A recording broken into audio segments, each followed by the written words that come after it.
I think this is quite an interesting topic because, well, if you've been in a relationship with a narcissist, if you've experienced them in any kind of relationship, you're more than likely going to be able to relate to this. I know that the way it's played out, in my experiences, was at first a little confusing and a little draining and exhausting, but making sense of it and kind of understanding what it is about narcissists that why they have this, I guess, inability to deal with boredom, made a lot of things make sense, right? So narcissistic people, or people, should I say, with NPD, because there is a distinction, typically are very novelty chasing. So they love novelty, they love newness, they love kind of new and exciting and fresh experiences and people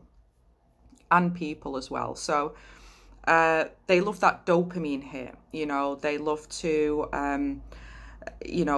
embark on something that's going to be kind of reward driven. They like I say, that sense of a new challenge or a new person or a new experience, right? And because of this novelty seeking and this kind of superficial human experience that they typically live their life by, they kind of lack in things that, I guess, emotionally well balanced, mentally well balanced people kind of have in their repertoire, right?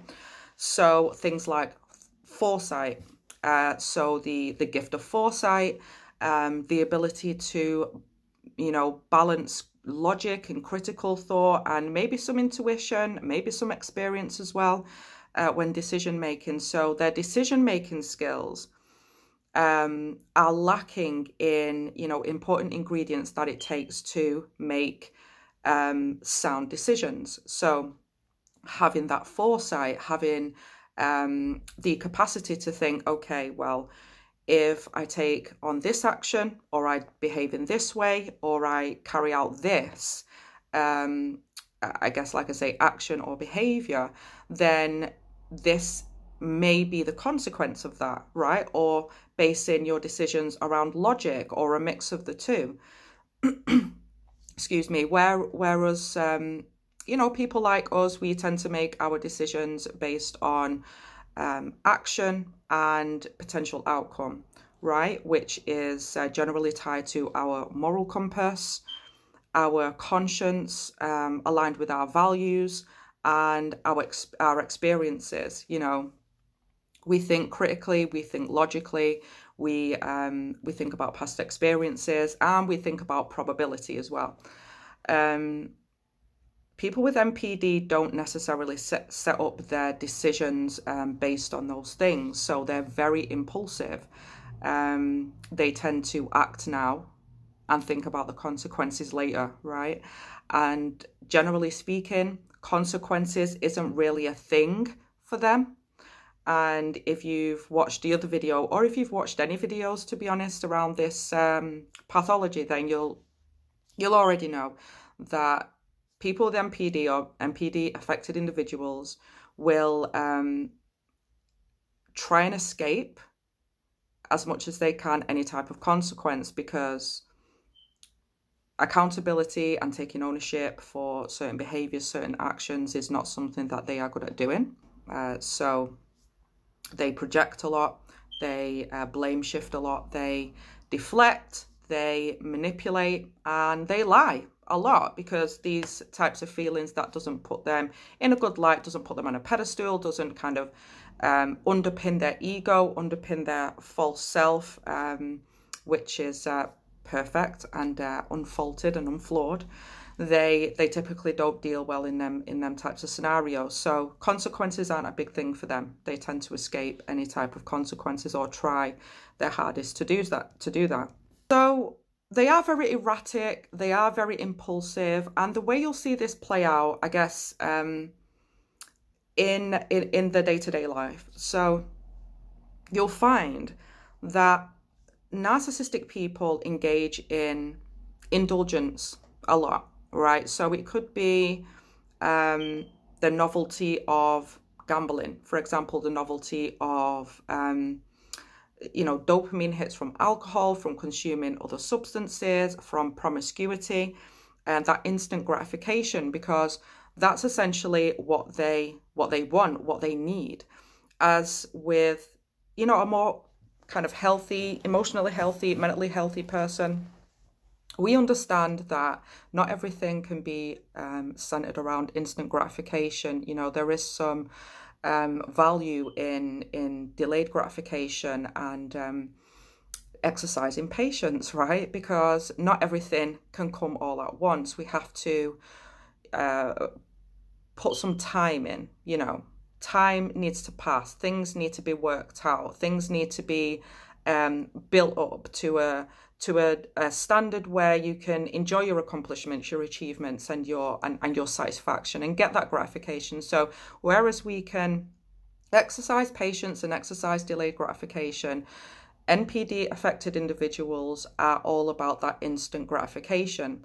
And as I say, it will play out in their behaviors. So a lot of the time they are kind of chasing this dopamine hit, and they'll indulge in these types of behaviors.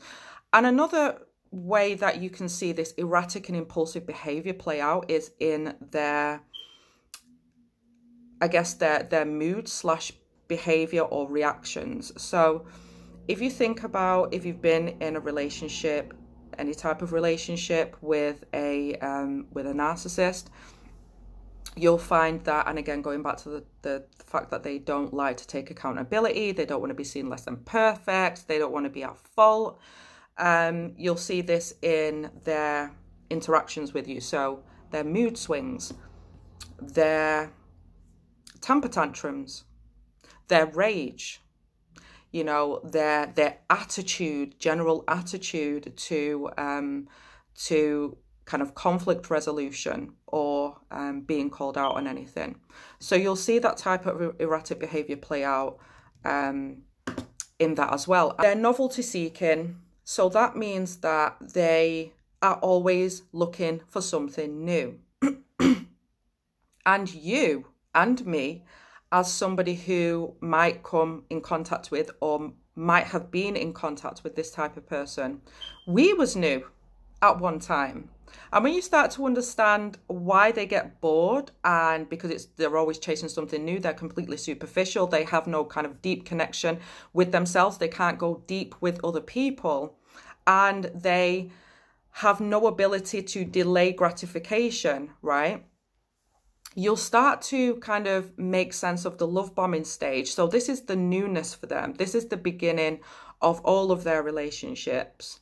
And this is a cycle that they play out. This is a cycle that plays out with everybody that they meet.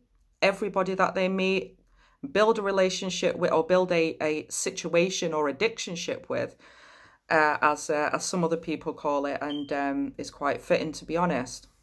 This newness, this first stage of the cycle, which is the love bombing stage, is full of excitement for them, right? It's a new challenge. And it's really sad, I think, that when they go into embark on this new relationship or this new challenge of theirs with a person, they're not seeing that person. They're seeing a new project. They're seeing a person that is going to give them dopamine and is going to give them this positive kind of reward-based instant feedback loop. So it's kind of like, to them, it's kind of like an object that serves a purpose for them. So it's not you and it's not me that they want or that they see. They just see a new project, which I think it's really sad, to be honest. It's it's just not a very nice thought to think of as people, viewing people through a lens of a project that you can basically get some kind of supply from, But that is how they work. And we've all been their newness. You know, at some point, if you've kind of been in contact with this person, we've all been their new thing, their new toy, their new challenge. And they'll use you up. As I said, they're on a rinse repeat type of cycle. They'll obviously enjoy the affection, they'll enjoy the attention, it's new compliments, it's new adult based activities, let's say. I don't want to get in trouble from YouTube, but it's all that newness, it's all that kind of fresh and exciting stuff, you know. So you're going to give them that dopamine. Now it's just your turn on the heron merry-go-round, let's just call it that. And what happens is they kind of use you up, right? And in time, everything that is new is going to become old, right? So they get what they came for, essentially. And when it gets to the point where, okay, they've used up all your kind of attention, they've used up your presence, you know, that's new. The kind of said adult activities, you know, things that adults do together.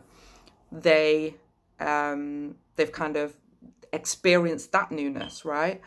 And all of the things, all the amazing things that you bring, they've used it now. They've had their time with it, and essentially it starts getting old to them. Even if they are kind of over you and this initial kind of exciting new stage, they'll still keep you in their grasps, and it could be because of one of two things.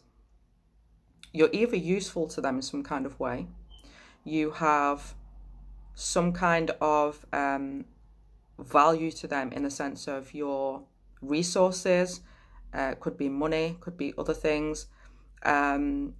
You still give them some attention, you still feed their ego in some kind of way, you still give them whatever it is that, sorry, excuse me, whatever it is that they need in a relationship setting, or they need you for an emotional dumping ground.